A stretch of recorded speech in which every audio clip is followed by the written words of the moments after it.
근데 얘가 단점은 얘는 이렇지 않으니 소리가 나. 시끄러워. 거기서도 들리죠.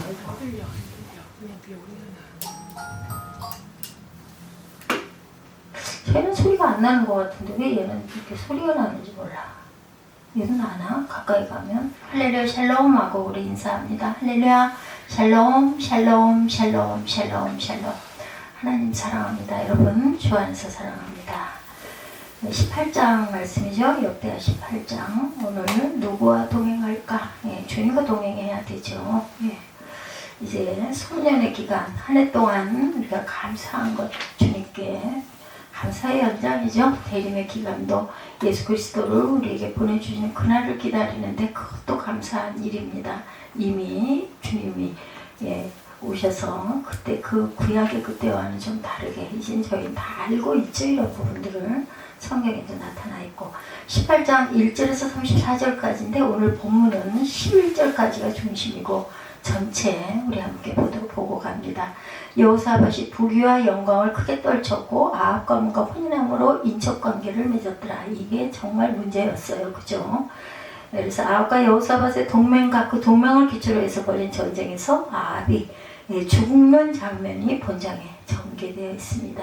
정말 그 여호사밧이 아주 정말 좋은 선정을 펼쳤던 그 남유다 쪽의 서왕 중에 한 명인데 이 아합과 왜 이렇게 가깝고 또한 사돈관계를 유지했는지 아합은 구약 성경의 가장 악한 왕으로 평가되는 부왕국 이스라엘의 왕. 그 누구보다도 야훼 신앙에 철미했던 여호사밧이 아합과 동맹을 맺은 것은 그의 일생의 정말 최대 오점 이해가 안 되는 부분으로도 보이죠. 네, 결혼 동맹을 맺습니다. 그래서 딸 이세벨을 데려오는 사건이 일어나죠. 여호사밧이 하나님의 축복을 받아서 부귀와 영광이 극에 달하게 되었을 때 그동안 적대 관계에 놓였던 북이스라엘 나라와의 관계 개선을 모색했고 그래 당시 북이스라엘을 다스리던 아합과의 결혼 동맹을 맺습니다. 즉 여호사밧은 아합과 이세벨의 딸인 아달랴의 그 아들 여호람의 아내로 쉽게 함께 하였던 그런 거죠. 여호람의 아내. 이러한 연호는 두 나라의 존립과 번영을 위해서 서로 협력하겠다는 의지의 표현이었지만 여호사밧의 실정이기도 했다는 거 정말 안타깝죠. 부귀와 영광이 극에 달해서 역대 17장 5절에 보면 여기서 나라를 그의 손에서 경고하게 하심에 유다 무리가 여호사밧에게 예물을 드렸으므로 그가 부귀와 영광을 크게 떨쳤더라.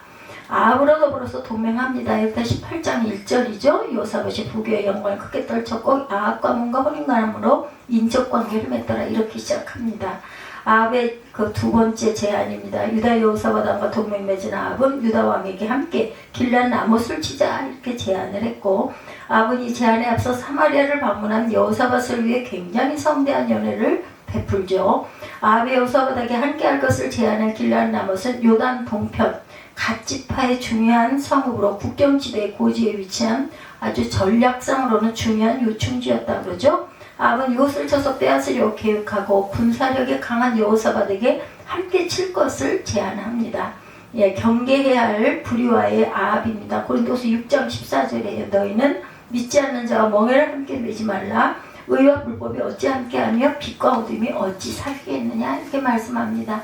그리스도와 벨리알이 어찌 조화되며 믿는 자와 믿지 않는 자가 어찌 상관하며 이렇게 해서 믿지 않는 자를 믿게 만들려고 친구가 되거나 결혼을 하거나 하는 예가 지금은 있지만 그때는 정말 이런 부분이 힘든 그런 시대였었어요. 그죠? 너무나 우상 숭배가 북이스라엘에 심했기 때문에 구별되어야 할 하나님의 백성입니다. 베드로전서 1장 15, 16절 오직 너희를 부르신 거룩한 이처럼 너희도 모든 행실에 거룩한 자가 되라. 16절에 말씀합니다. 베드로전서 1장 16절에 기록되었을 때 내가 거룩하니 너희도 거룩할지라 하셨느니라. 아합의 제안을 수락하는 여호사밧이죠. 여호사밧은 길란 라못을 함께 치는 아합의 제안을 흔쾌히 받아들입니다. 3절이죠. 이스라엘 왕 아합이 유다 왕 여호사밧에게 이르되 당신 이 나와 함께 길란 라못으로 가시겠느냐 하니 여호사밧이 대답하되 나는 당신과 다름이 없고 내 백성은 당신의 백성과 다름이 없으니 당신과 함께 싸우리다 하는지라. 여호사밧이 또 이스라엘 왕에게 이르되 청하건대 먼저 야훼의 말씀이 어떠하신지 오늘 물어보소서 하더라. 이스라엘 왕이 선지자 400명을 모으고 그들에게 이르되 우리가 길런 나못에 가서 싸우랴 말랴하니 그들이 이르되 올라가소서 하나님의 이 그 성읍을 왕의 손에 붙이시리다 하더라. 여호사밧이 이르되 이외에 우리가 물을 만한 야훼의 선지자가 여기 있지 아니하나이까 하니 이스라엘 왕이 여호사밧에게 이르되 아직도 아물라의 아들 미가야 한 사람이 있으니 그로 말미암아 야훼께 물을 수 있으나 그는 내게 대하여 좋은 일로는 예언하지 아니하고 항상 나쁜 일로만 예언하기로 내가 그를 미워하나이다 하더라. 여호사밧이 이르되 왕은 그런 말씀 마소서 하니 이스라엘 왕이 한 내시를 불러 이르되 이물라의 아들 미가야를 속히 오게 하라 하니라. 이스라엘 왕과 유다 왕 여호사밧이 왕복을 입고 사마리아 성문 어기 광장에서 각기 보좌에 앉았고 여러 선지자들이 그 앞에서 예언을 하는데 10절입니다. 그날 아나의 아들 시드기야는 철로 뿔들을 만들어 가지고 말하되 야훼께서 이같이 말씀하시기로 왕이 이것들로 아람 사람을 찔러 진멸하리라 하셨다 하고 여러 선지자들도 그와 같이 예언하여 이르기를 길앗 나못으로 올라가서 승리를 거두소서 야훼께서 그 성읍을 왕의 손에 넘기시리다 하더라. 미가야를 부르러 간 사자가 그에게 말하이르되 선지자들의 말이 하나같이 왕에게 좋게 말하니 청하건대 당신의 말도 그들 중 한 사람처럼 좋게 말하소서 하니 미가야가 이르되 여호와께 살아계심을 두고 맹세하노니 내 하나님께서 말씀하시는 것 곧 그것을 내가 말하리라 하고 이에 왕에게 이르니 왕이 그에게 이르되 미가야야 우리가 길앗 나못으로 싸우러 가랴 말랴 하는지라 이르되 올라가서 승리를 거두소서 그들의 왕의 손에 넘긴 바 되리이다 하니 왕이 그에게 이르되 야훼 이름으로 진실한 것 이외에는 아무것도 말하지 말라고 내가 몇 번이나 내게 맹세하게 하겠느냐 하니 그가 이르되 내가 보니 온 이스라엘이 목자 없는 양이 산에 흩어졌는데 야훼 말씀이 이 무리가 주인이 없으니 각각 평안히 자기들의 집으로 돌아갈 것이니라 하셨나이다 하는지라. 이스라엘 왕이 여호사밧에게 이르되 저 사람이 내게 대하여 좋은 일로 예언하지 아니하고 나쁜 일로만 예언할 것이라고 당신에게 말씀하지 아니하였나이까 하더라. 좋은 얘기를 또 안 한 거예요, 그죠? 미가야가 이르되 그런즉 왕은 야훼 말씀을 들으소서 내가 보니 야훼께서 그의 보좌에 앉으셨고 하늘의 만군이 그의 좌우편에 모시고 서는데 야훼께서 말씀하시기를 누가 이스라엘 왕 아합을 꾀어 그에게 길앗 나못에 올라가서 죽게 할까 하시니 하나는 이렇게 하겠다고 하나는 저렇게 하겠다 하였는데 한 영이 나와서 야훼 앞에 서서 말하되 내가 그를 꾀겠나이다 하니 야훼께서 그에게 어떻게 하겠느냐 하시니 그가 이르되 내가 나가서 거짓말하는 영이 되어 그의 모든 선지자들의 입에 있겠나이다 하니 야훼께서 이르시되 너는 꾀겠고 또 이루리라 나가서 그리하려 하셨은즉 이제 보소서 야훼께서 거짓말하는 영을 왕의 모든 선지자들의 입에 넣으셨고 야훼께서 왕에게 대하여 재앙을 말씀하셨나이다 하니 그니아의 아들 시드기야가 가까이 와서 미가야 뺨을 치며 이르되 야훼의 영이 나를 떠나 어디로 가서 내게 말씀하시더냐 하는지라. 이렇게 무서운 일들이 성전에서 일어나죠.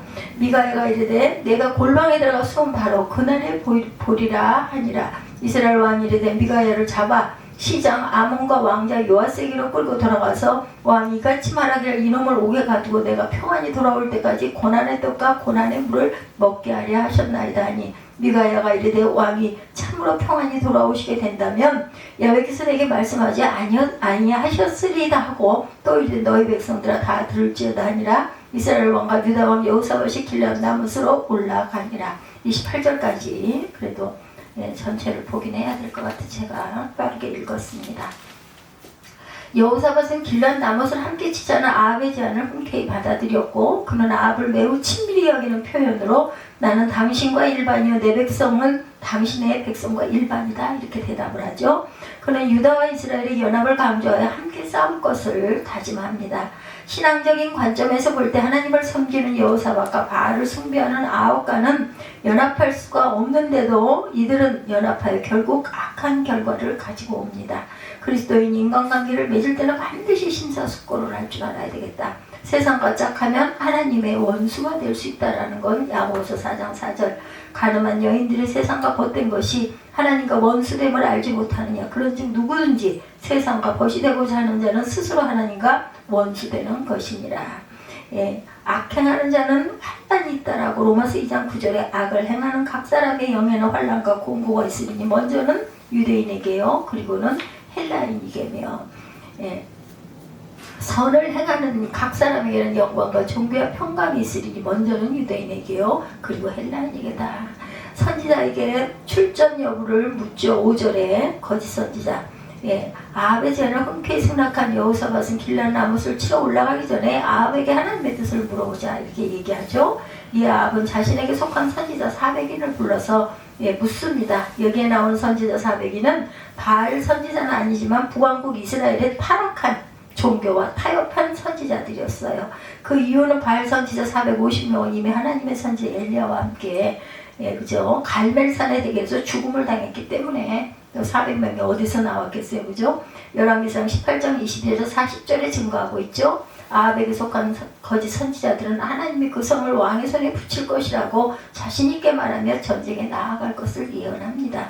아무리 그럴듯한 선지자라 할지라도 하나님께서 명하시지 않은 말씀을 전하거나 그 반대로 명하신 말씀을 전하지 않는다면 그는 참 선지자가 아니라 거짓 선지자이다. 따라서 오늘날도 기록된 계신 성경 외에 다른 내용을 첨가해서 가르치거나 성경에 명백히 언급된 사항들을 일부러 도외시하거나 반대로 가르친다면 거짓 선지자일 수 있다. 거짓말을 가르치는 선지자에 대해서 이사야 9장 15절입니다. 그 머리는 곧 장로와 종교한 자의 그 꼬리는 곧 거짓말을 가르치는 선지자라.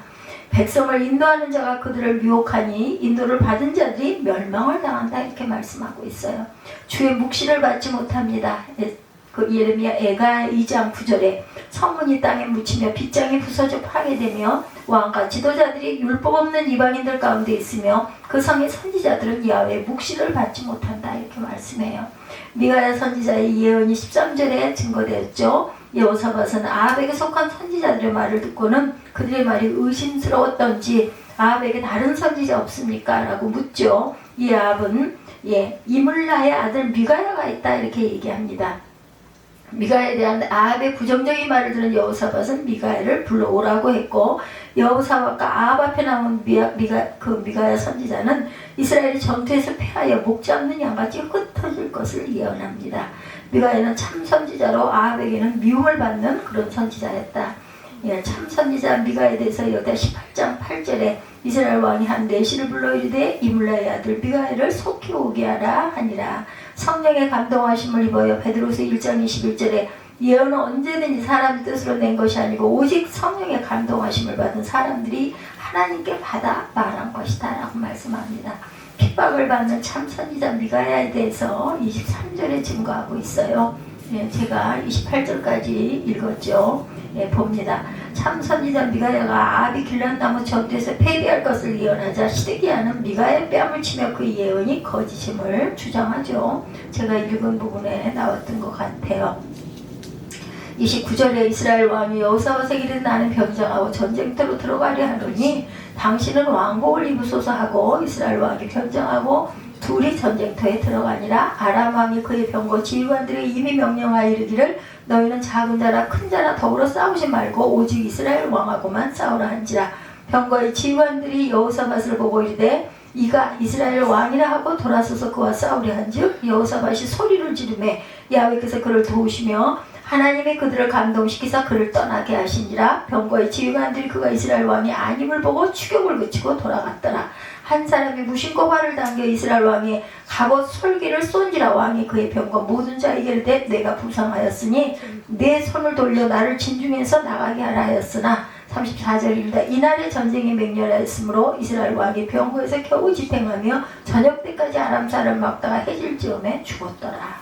아합 왕이 죽어요. 여기서 34절에서 미가야는 참 선지자로 아합에게 미움을 받았다. 미가야입니다. 아까 읽었죠. 그래서 참 선지자 미가야가 아합이 길란 나못 전투에서 패배할 것을 예언하자 시드기야는 미가야의 뺨을 치며 그 예언이 거짓임을 주장했지만 이에 미가야 선지자는 내가 골방에 들어가 숨는 그날의 불이라고 확신에 찬 대답을 하죠. 아합 왕은 미가야를 옥에 가두고 고생의 떡과 고생의 물을 먹이라고 지시합니다. 이와 같이 아합은 자신의 뜻에 배치되는 예언을 냈다는 이유만으로 죄 없는 미가야를 옥에 가두었는데 이러한 아합의 행위는 악한 왕들의 전형적인 모습이었다. 참 선지자를 미워하는 아합에 대해서 6, 7절에 아까 증거했죠.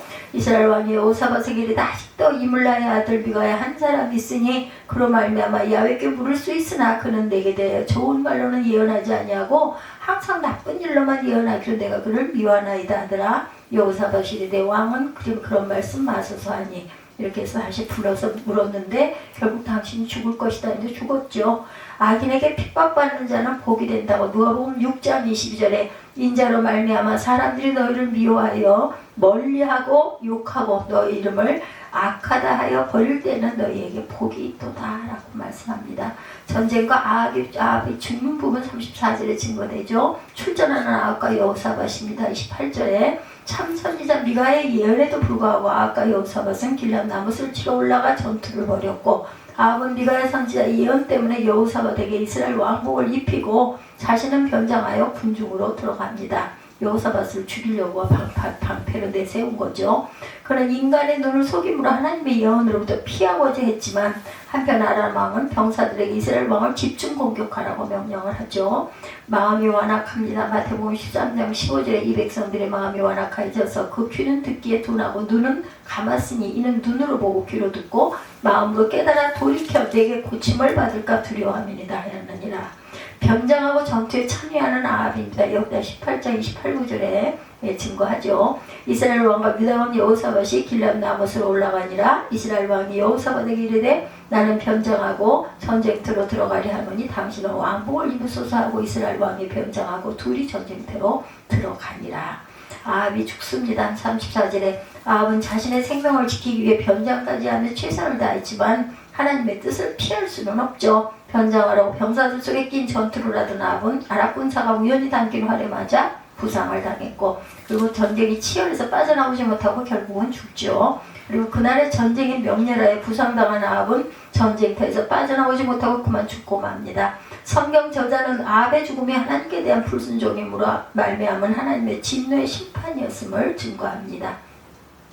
성취되는 주의 말씀에 대해서 이사야 55장 11절에 내 입에서 나가는 말도 이와 같이 헛되니 내게로 되돌아오지 아니하고 나의 기뻐하는 뜻을 이루며 내가 보낸 일에 형통함이니라. 시건치 아니하시는 하나님이죠. 민수기 23장 19절에 하나님은 사람이 아니시니 거짓말이 하지 아니하시고 인생이 아니시니 후회가 없으시도다. 어찌 그 말씀하신 바를 행하지 아니하시며 하신 말씀을 시행하지 않으리. 네, 그래서 18장에서 우리는 여호사밧이 아합과 동맹을 맺고 전투에 참가하는 모습을 보게 되죠. 하나님의 사람인 여호사밧과 이스라엘 그 열왕 가운데 가장 악한 왕인 아합과의 동맹은 엄청난 재난을 유다와 다윗 왕가에 끼쳤어요. 우리는 이 사건을 통해서 어떤 경우에라도 악인과 연합하거나 짝해서는 안 된다는 것을 깨달아야 한다는 것. 악은 그 모양이라도 버리는 저와 여러분들이 되셔야 되겠죠. 예, 누구와 동행할까? 여호사밧은 남유다 왕국의 4대 왕, 그죠? BC 872년에서 848년까지 있었습니다. 다윗 왕 다음가는 선왕이었어요. 신앙이 좋았고 나라를 잘 다스려서 나라가 태평했습니다. 그럼에도 불구하고 인간은 누구나 연약한 법, 그죠? 어디에나 단점은 있습니다. 실책, 아합 왕과 혼인 관계를 맺은 것. 여호사밧의 인생의 오점으로 남은 사건이 본문에 기록되었고 그는 북이스라엘의 아합 왕과 가까이에 있고 사돈관계를 맺죠. 아합이 누구예요? 이스라엘 역사상 가장 사악한 왕이죠. 그러나 악인을 가까이 하다가 하나님께 점점 멀어졌고 결국 큰 낭패를 봅니다. 심지어 목숨을 잃을 뻔까지 하죠. 오늘 이 말씀을 보면서 우리는 여호사밧의 실책을 반면교사 삼고 과연 누가 동행하며 살 것인지를 잘 생각하는 저와 여러분들이 되셔야 할 겁니다. 악인과 동행하면 나도 모르게 닮아가는 부분이 있어요. 여호사밧의 실책입니다.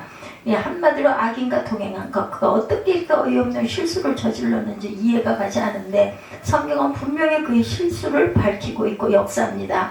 인간은 누구나 연약한 존재이고 얼마든지 실수할 수 있음을 또한 보여주죠. 실책의 시작 1절이죠. 여호사밧이 부귀의 영광을 크게 걸쳤고 아합과 혼인함으로 인척관계를 맺었더라. 그가 부귀 영화를 누릴 수 있었던 것은 우상 숭배를 타파하고 하나님만 의지했기 때문인데 그런데 선줄로 생각하면 넘어질까 조심하라고 고린도전서 10장 12절에 말씀하고 있는데 오히려 번영에 대해 실수를 저질렀는데 아합과 사돈관계를 맺은 것이다. 구체적으로 말씀드린 그의 아들 여호람과 아합의 딸인 아달랴가 결혼을 한 그 부분입니다. 여러분 왜 그랬을까? 세속적인 판단 때문이었겠죠. 그렇죠. 정략 결혼을 통해 남북관계를 개선하고 주변의 강대국들을 견제하려는 그런 정치적인 계산입니다.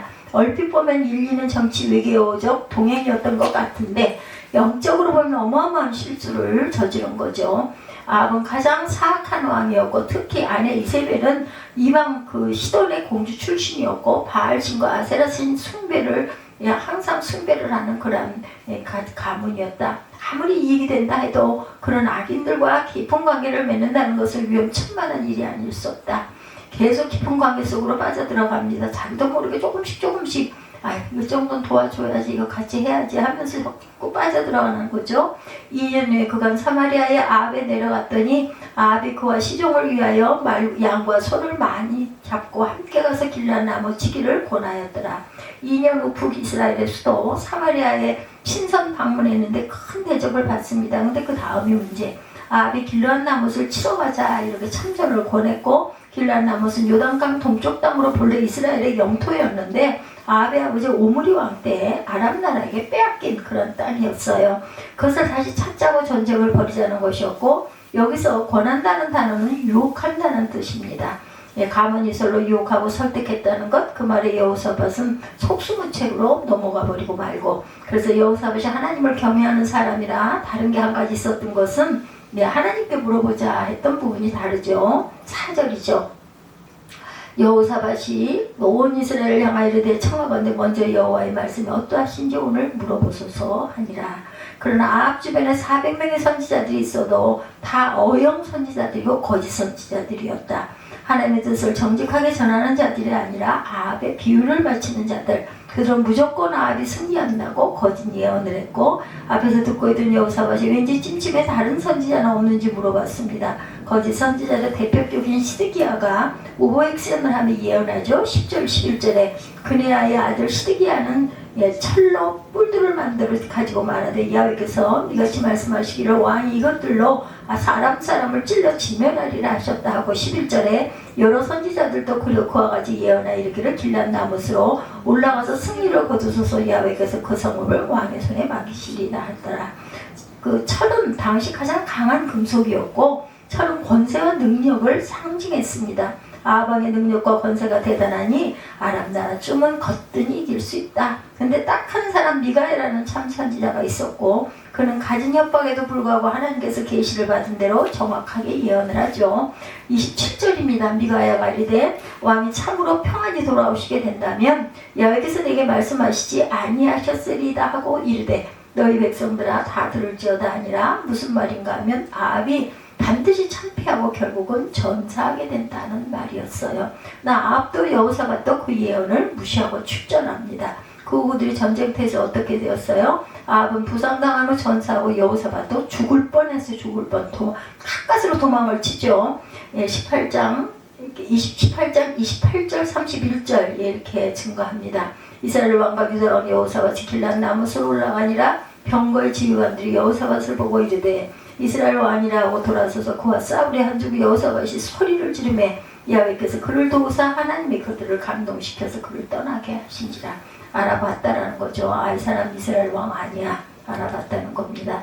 여호사밧이 그동안 하나님을 섬겼던 것을 감안하시고 그 위기의 순간 하나님께서 부르짖어 기도한 것을 들으시고 도와주셨기에 망정이 죽을 뻔했죠. 이 사람도 망신만 당하고 예루살렘으로 돌아온 여호사밧, 그에게 선견자 예후가 그의 실책을 책망합니다. 역대 19장 2절에 하나님의 아들 선견자 예후가 나가서 여호사밧 왕을 맞아 이르되 왕이 악한 자를 돕고 야훼를 미워하는 자들을 사랑하는 것이 옳으니까 그러므로 야훼께로부터 진노하심이 왕에게 임하리이다.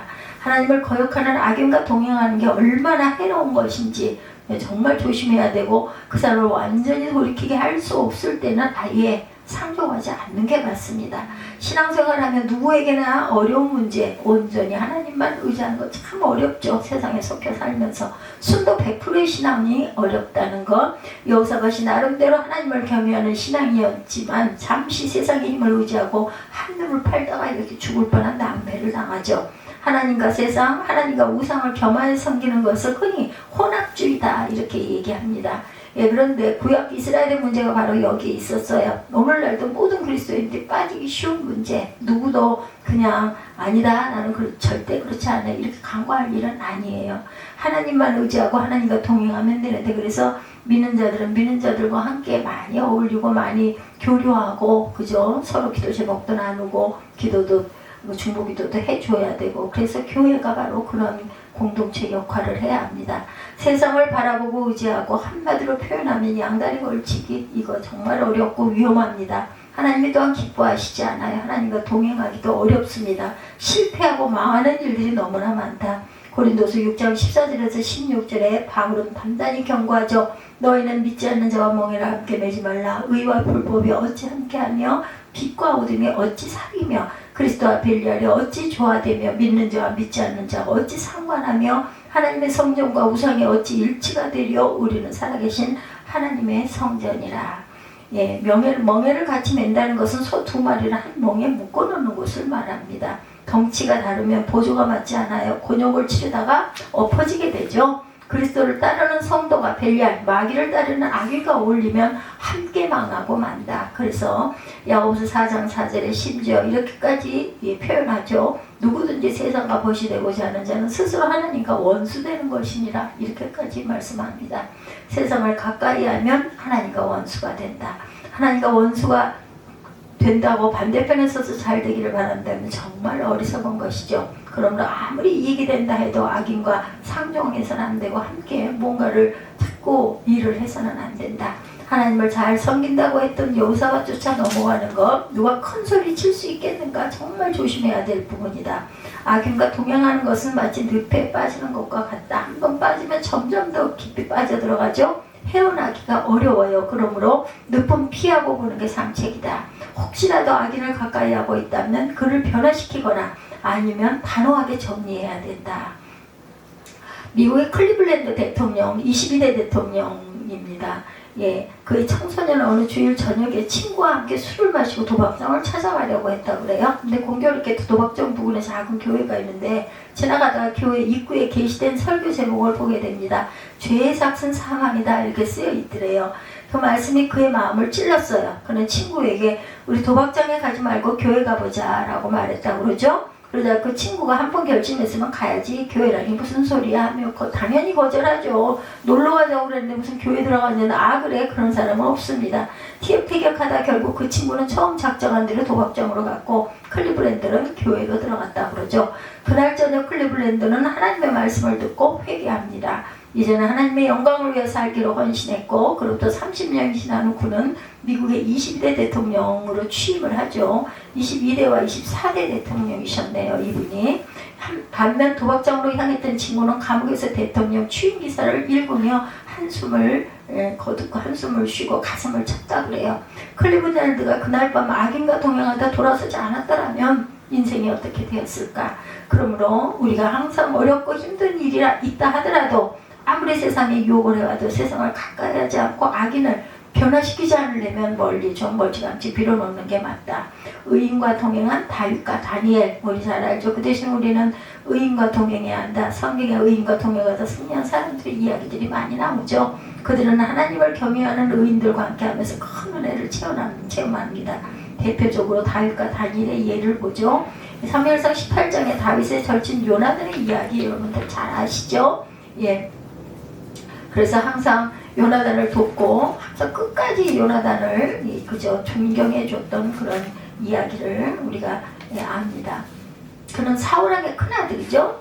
다음왕, 차기 왕이 될 사람이었어요. 그러나 신앙 안에서 다윗이 왕 될 것을 예감하고 적극 후원했던 그러한 다니엘이죠. 그러한 요나단입니다. 다니엘이 사무엘상 18장 3, 4절에 요나단은 다윗을 자기 생명같이 사랑하여 더불어 언약을 맺었으며 요나단이 자기가 입었던 겉옷을 벗어 다윗에게 주었고 자기의 군복과 칼과 활과 띠도 그리하였더라. 이와 같이 우정은 인간의 사사로운 감정이나 이해관계로 맺어진 게 아니라 신앙 안에서 하나님의 사랑으로 맺어진 것이다. 특별한 것이다. 자기 옷을 벗어주었다는 거, 그 시대에 더구나. 뭐 지금 같으면 그거 옷 참 멋지다 그러면 너 입을래? 그러 줄 수도 있지만 이건 그것과 다른 거죠. 예, 그 왕자가 입었던 옷을 벗어준 거예요. 칼과 활과 띠까지도. 예, 이런 그 신앙 안에서 의인과 동행하는 것, 이런 복된 결과를 가져온다. 후일 다윗이 왕이 되는 요나단의 후손들을 챙겨주는 모습이 또한 아름다웠죠. 의인과 동행하는 축복입니다. 다니엘 1장에도 보면 다니엘과 세 친구 이야기 여러분들 잘 아시죠. 바벨론 포로로 끌려간 사람들 가운데 귀족 출신 소년들이 왕궁에서 바벨론식 교육을 받습니다. 예, 영구 식민화를 도모한 거죠. 그들에게 제공되는 음식 가운데 술과 무성에게 바쳐졌던 고기가 나왔고, 그대로 순응할 경우 자신들도 모르게 바벨론의 세속 문화와 우상 종교에 물들 가능성이 농후했죠. 다니엘이 신앙은 좋지만 소년의 몸으로 혼자 거부하기가 아주 어려웠을 거예요. 굉장히 곤란했을 겁니다. 그러나 새 친구들과 더불어 4명이 의깁투 합하면서 대체에 나아갈 때 하나님께서 놀랍게 역사하시는 그런 내용을 우리는 압니다. 감독관이 채식을 허락했고 그 후 그들은 다른 소년들보다 더 건강했고 우수한 성적을 거두게 되죠. 다니엘 1장 16, 7절입니다. 그리하여 감독하는 자가 그들에게 지정된 음식과 마실 포도주를 제하고 채식을 주니라. 하나님이 이 네 소년에게 학문을 주시고 모든 서적을 깨닫게 하시고 지혜를 주셨으니 다니엘은 또 모든 환상과 꿈을 깨달아 알더라. 의인과 동행하는 축복이 이렇게 귀하다는 거죠. 전도서 4장 9절에서 12절입니다. 그 축복을 이렇게 노래하죠. 두 사람이 한 사람보다 나으면 그들이 수고함으로 좋은 상을 얻을 것임이라. 혹시 그들이 넘어지면 하나가 그 동물을 붙들어 일으키려니와 홀로 있어 넘어지고 붙들어 일으킬 자가 없는 자에게는 화가 있으리라. 또 두 사람이 함께 누우면 따뜻하거니와 한 사람이면 어찌 따뜻하랴. 한 사람이면 패하고 끊어 두 사람이 맞설 수 있나니 세 겹줄은 쉽게 끊어지지 아니한다. 한 번은 신문에 아주 아름다운 기사가 실렸어요. 예, 연세대학교 남영도 교수와 조선대 특수교육과 김영길 교수의 이야기입니다. 조선일보 2012년 1월 28자 이야기예요. 남영두가 서울법대 2학년 재학 시절에 선배로부터 봉사할 때를 소개받았다고 그래요. 그때 만난 사람이 바로 맹학교 고1학년이었다고 합니다. 김영일이라는 학생, 그때 학생이었겠죠. 이른바 무호수 과외 봉사를 하게 되었다고 그래요. 당시 맹학교 학생들은 대개 안마사 자격증 공부를 했는데 대학 진학을 꿈꾸던 학생 중에 한 명과 연결이 된 거죠. 이런 만남을 통해서 김영일은 연세대 교육학과를 졸업하게 되었고 그 후 폴브라이트 그런 장학생으로 미국에 건너가 박사학위를 취득한 후 귀국해서 교수가 됩니다. 그러나 그 과정이 아주 너무 힘들었겠죠. 근데 김영일이 포기하고 싶을 때마다 남영두 선배의 격려가 아주 큰 힘이 되었다고 그래요. 한 번은 정말 모든 것을 포기하고 싶었는데 그때 성탄 카드가 배달이 됩니다. 남영두 선배가 카드에 써준 성구가 눈물을 흘리며 씨를 뿌리는 자는 기쁨으로 단을 거두리로다는 말씀이었다고 그래요. 그 말씀의 은혜로 소망을 갖고 다시 일어설 수가 있었다고 그러죠.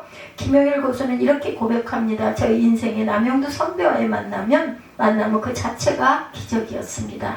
신앙 안에서 의인과 동행한다는 것은 인생에서 정말 대단한 축복이죠. 교회 공동체가 그래서 좋은 거고 의인들과 동행함으로 신앙의 시너지를 얻을 수 있기 때문에 그런 아름다운 모습이 우리 가운데 넘쳐나기를 축복합니다. 세 번째 하나님과의 동행, 여러분들 잘 아시는 에녹과 요셉입니다. 가장 중요한 것 하나님과 동행하는 것. 인생 살다 보면 때때로 홀로 있어야 할 때도 있어요. 그렇죠? 결국 인생에서 가장 중요한 것은 하나님과의 동행입니다. 성경에 보면 하나님과 동행한 사람들의 이야기가 많이 나오는데 에녹이죠. 창세기 5장 21절에서 24절. 에녹은 65세에 무드셀라를 낳았고 무드셀라를 낳은 300년을 하나님과 동행하며 자녀들을 낳았으며 365세를 맞았더라. 에녹이 하나님과 동행하더니 하나님이 그를 데려가심으로 세상에 있지 아니하더라. 죽음을 보지 않고 데려가신 에녹입니다. 하나님이 가장 기뻐하시는 게 동행이겠죠. 동행한다는 것은 보조를 맞추어서 work with입니다. 하나님의 뜻이 나의 뜻, 하나님의 마음이 나의 마음이 되도록 해야 하는 것. 우리가 하나님과 항상 임마누엘의 하나님을 모시고 사는 저와 여러분들이 되어야겠죠. 운동회 때마다 많이 하는 2인 삼각 경기 원리와 같다는 거에 둘이 하나가 되어 발을 맞춰서 잘 달려야 그래야 승리하죠. 그러면 잘 갑니다. 그렇지 않으면 넘어지게 됩니다. 우리 신앙도 마찬가지. 하나님과 보존을 맞추는 것, 그렇게만 되면 마음도 편하고 하나님의 은혜를 풍성하게 체험할 수 있다. 요셉은 하나님과 동행함으로 일생을 승리한 자죠. 애굽의 노예로 팔려가고 감옥에 가는 등 우여곡절이 많았지만 합력하여 선을 이루고 승리하죠. 창세기 39장 2, 3절에 야훼께서 요셉과 함께 하심으로 그가 형통한 자가 되어 그의 주인 애굽 사람의 집에 있으니 그의 주인이 야훼께서 그와 함께 하심을 보며 또 야훼께서 그의 범사에 형통하게 하심을 보았더라. 하나님이 그와 함께 했다는 것은 요셉 편에서 보면 하나님과 동행했다라는 의미입니다. 그에게 아무것도 없었지만 고난의 연속이었지만 전능자 하나님과 동행하니 결국은 승리할 수 있었다. 그래서 시편 기자가 73편 27, 8절에 무릇 주를 멀리하는 자는 망하리니 음녀같이 주를 떠난 자를 주께서는 멸하셨나이다. 하나님께 가까이함이 내게 복이라. 아멘. 세계적인 브랜드 덩컨 도넛의 창업자 윌리엄 로젠버그의 이야기 여러분들 다 아십니다. 그는 공교육을 제대로 받지 못했고 1916년 보스턴에서 태어나 그는 14세대로 내 경제 대공황을 맞아 극한 가난을 겪죠. 주급 20달러를 받아 부모님을 모시고 힘들게 생활할 정도. 그러나 하나님의 주권을 인정하며 주일 성수와 11조 생활을 하며 하나님의 뜻대로 살려고 애를 씁니다. 하나님께서 함께 해주시고 은혜를 베푸시는 사건이죠. 21세 되던 해에는 작은 회사 지배인이 되었고 30세에는 회사를 시작했고 나중에는 사업이 크게 번창해서 도넛과 커피만을 주종으로 하는 던킨 도넛 매장을 곳곳에 오픈하게 되죠. 그는 후일 이렇게 고백합니다. 나는 몹시 어둡고 힘든 어린 시절을 보냈습니다. 교육도 제대로 받지 못했습니다. 그러나 하나님께서 나의 동행자가 되셔서 늘 나를 도와주셨습니다. 이게 바로 나의 성공의 비결입니다. 나는 정말 행복한 사람입니다. 하나님과 동행하는 것이 가장 큰 재산이고 가장 강력한 권력이고 행복의 원천이다. 그러면 어떻게 하나님과 동행할 수 있는가? 악인과 동행하지 말고 오직 말씀과 기도로 하나님을 가까이 하십시다. 시편 1편 1절에서 3절이죠. 복 있는 사람은 악인들의 꾀를 따르지 아니하며 죄인들의 길에 서지 아니하고 오만한 자의 자리에 앉지 아니하고 오직 야의 율법을 즐거워하여 그의 율법을 주야로 묵상하는도다. 그는 시냇가에 심은 나무가 철을 따라 열매를 맺고 잎사귀가 마르지 아니함 같으니 그가 하는 모든 일이 다 형통하리로다. 시편 145편 18절입니다. 야훼께서는 자기에게 간구하는 모든 자고 진실하게 간구하는 모든 자에게 가까이 하시는도다. 우리가 험한 세상을 살아갈 때 정말 중요한 것 누구와 동행할까입니다. 여호사밧이 하나님과 동행할 때 승승장구했고 잠시 세상의 한눈을 팔고 악인 아합과 동행할 때는 여지없이 실패하고 말죠. 이게 바로 영적 원리라는 것. 우리의 마음과 삶이 누가 동행하느냐에 승패의 갈림길이 있다는 것. 하나님을 경외하는 의인과 동행하시고 하나님과 동행함으로 진정한 승자가 되시기를 주님의 이름으로 축복합니다. 우리 기도하시고 축도로 예배를 마치도록 하죠.